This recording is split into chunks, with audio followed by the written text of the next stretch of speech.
할렐루야, 좋은 아침입니다. 오늘도 하나님의 사랑이, 하나님의 능력이, 하나님의 인도하심이 저와 우리와 함께 하십니다. 오늘도 주께서 우리가 말씀하실 때 잘 듣고 순종해서 하나님의 기쁨이 되는 저와 여러분의 인생과 삶이 되기를 원합니다.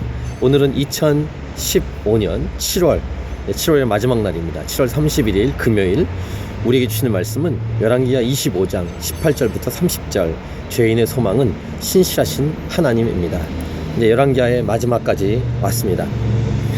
계속되는 이 남유다의 회파됨, 빼앗김, 포로로 잡혀감, 이런 모습들이 이어져 가는데, 오늘 본문은 시위대장이 대제사장 스라야와 부제사장 스바냐와 성전 문지기 세 사람을 사로잡고 이렇게 등등의 그 나라의 리더들을 잡아가는 모습을 볼 수 있습니다. 특별히 대제사장과 부제사장과 성전 문지기가 잡혀가는 모습을 통해 묵상한 이것입니다.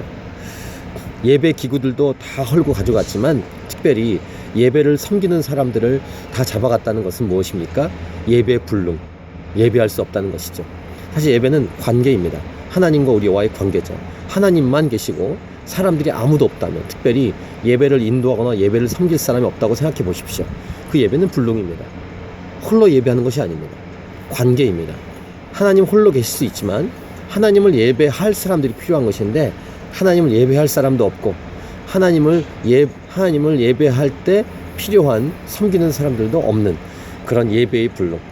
왜 그럴까요? 하나님께서 역겨워하시는 일들만 골라 했기 때문에 하나님은 아예 예배를 드릴 수 없도록 다 회파를 시켜버린 것이죠. 그것을 하나님은 허락하신 것입니다. 하나님은 거룩하시기 때문입니다.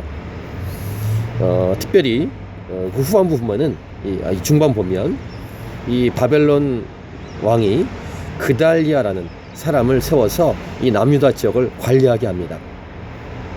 이것은 앞에 메시지와 연결되는데, 리더가 리더답게 섰지 못하면 다른 나라가 섭정을 해서 자기 마음대로 리더를 세워버립니다. 물론 이제 그 다음 보면은 이 그달리아를 사람들이 죽이죠.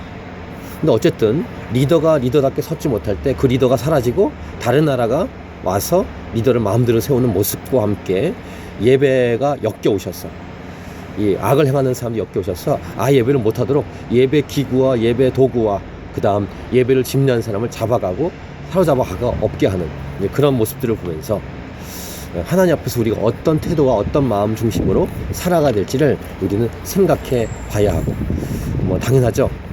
하나님을 전심으로 섬기고 하나님만 의지하는 백성으로, 리더십으로, 또 하나님을 섬기는 예배자로 우린 서야 한다는 것입니다.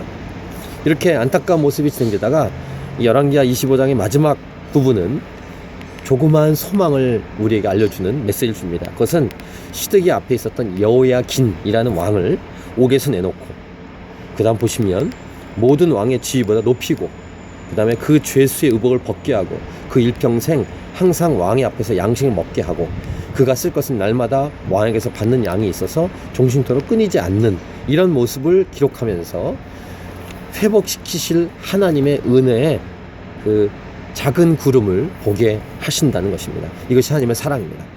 우리는 엎드러져도 완전히 엎드러지지 않습니다. 다시 일어날 수 있도록 하나님은 기회를 또 주십니다. 이것이 하나님의 사랑이에요.